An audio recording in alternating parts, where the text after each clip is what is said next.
அன்பு நண்பர்களே, அனைவருக்கும் அன்னை சமையல் உமாவின் அன்பான வணக்கங்கள். இன்னைக்கு அன்னை சமையலில் நம்ம பார்க்க போகிற ரெசிபி மீல் மேக்கர் பிரியாணி. வாங்க எப்படி செய்யறதுன்னு பார்க்கலாம். ஒரு குக்கரில் தேவையான அளவு எண்ணெய், இப்போ கொஞ்சம் நெய் சேர்த்துக்கலாம். அடுத்து 2 பட்டை, 1 கிராம்பு, 1 ஏலக்காய், 1 பிரியாணி இலை, அன்னாசி மொக்கு, 1 டீஸ்பூன் சோம்பு.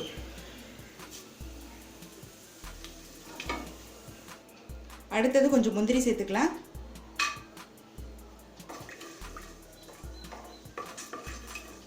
அடுத்தது 1 டீஸ்பூன் இஞ்சி பூண்டு விழுது.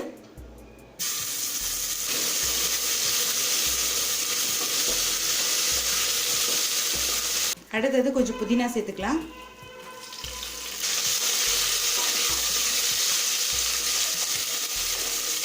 ரெண்டு பெரிய வெங்காயம் சேர்த்துக்கலாங்க.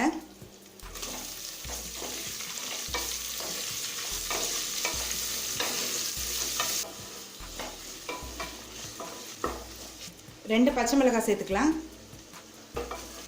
பச்சை மிளகாய் சின்னதாக இருக்கனால நான் 2 போட்டிருக்கேன். பெருசாக இருந்தால் 1 போதும். அடுத்தது ஒரு தக்காளி சேர்த்துக்கலாம்.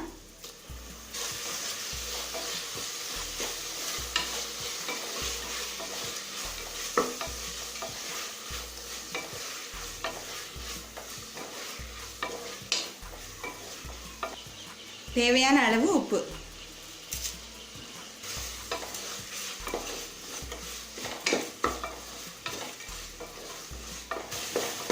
இப்போ தக்காளியும் நல்லா வதங்கிடுச்சுங்க.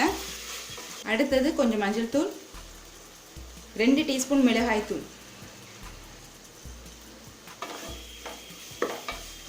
இந்த மீல் மேக்கர் பிரியாணிக்கு தனியாத்தூள் தேவையில்லைங்க. தனியாத்தூள் போடாமலே டேஸ்ட் ரொம்ப நல்லாயிருக்கும்.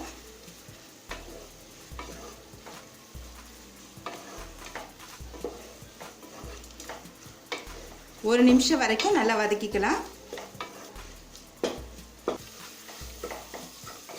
இப்போ மிளகாத்தூள் வாசனை போகிற வரைக்கும் நல்லா வதக்கியாச்சு. மீல் மேக்கரை 15 நிமிஷம் சுடு தண்ணியில் நல்லா ஊற வச்சுடுங்க. அதுக்கப்புறம் 2 தடவை நல்லா கழுவிடுங்க. கழுவின மீல் மேக்கரை நல்லா புழிஞ்சிடுங்க. ஏன்னா நிறைய தண்ணி அது இழுத்துருக்கும். இப்போ மீல் மேக்கரை சேர்த்துக்கலாம். நீங்கள் எந்த ரெசிபி பண்ணாலும் இதே மாதிரி க்ளீன் பண்ணுங்கள். நான் 1/2 கப் மீல் மேக்கர் எடுத்திருக்கேன். அடுத்தது 1/4 கப் கேரட் சேர்த்துக்கலாம். 1/4 கப் பீன்ஸ், கொஞ்சமாக குடமிளகாய் சேர்த்துக்கலாம். கேரட், பீன்ஸ், குடமிளகாய் சேர்க்கறதுலாம் ஆப்ஷன் தாங்க.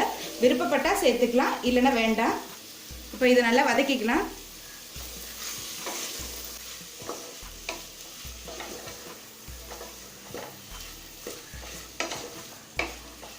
ஒரு 2 நிமிஷம் வரைக்கும் நல்லா வதக்கிக்கலாங்க. இப்போ 2 நிமிஷம் வரைக்கும் நல்லா வதக்கியாச்சுங்க. இப்போ 1 டேபிள் ஸ்பூன் தயிர் சேர்த்துக்கலாம்.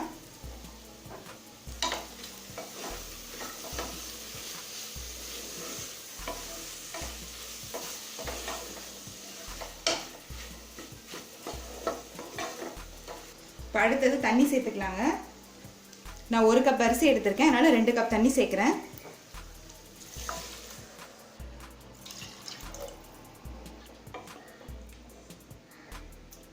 இப்போ தண்ணி கொதிக்க ஆரம்பிச்சிருச்சு. நம்ம அரிசி சேர்த்துடலாங்க.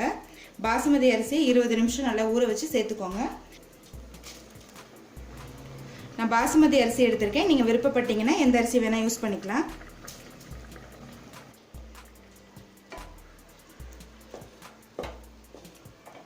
கொஞ்சம் கொத்தமல்லி தூவிக்கலாம்.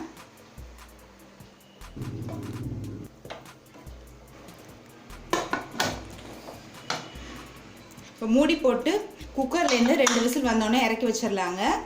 அப்படி இல்லைன்னா ஸ்லோலே வச்சு ஒரு 10 நிமிஷம் வச்சுருங்க. பிரியாணி நல்லா குழையாமல் வெந்துடும். குக்கர்லேருந்து 2 விசில் வந்துருச்சு. மீல் மேக்கர் பிரியாணி எப்படி வந்திருக்கு பார்க்கலாம்.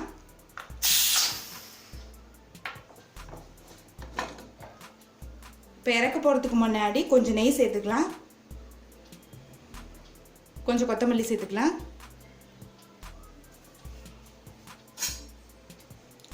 மெதுவாக கிளறிக்கலாங்க.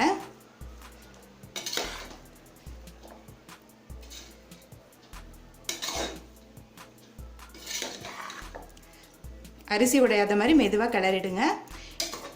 இப்போ மீல் மேக்கர் பிரியாணி ரெடி ஆகிடுச்சுங்க. சர்வ் பண்ணிடலாம். இப்போ சூப்பரான மீல் மேக்கர் பிரியாணி ரெடி ஆகிடுச்சுங்க. ரெசிபியை ட்ரை பண்ணி பாருங்கள், கண்டிப்பாக உங்களுக்கே பிடிக்கும். ரெசிபி பிடிச்சிருந்ததுன்னா வீடியோவை லைக் பண்ணுங்கள், கமெண்ட் பண்ணுங்கள், ஷேர் பண்ணுங்கள். இது வரைக்கும் அன்னை சமையல் சேனலை சப்ஸ்கிரைப் பண்ணுறேன்னா சப்ஸ்கிரைப் பண்ணுங்கள். தேங்க்யூ.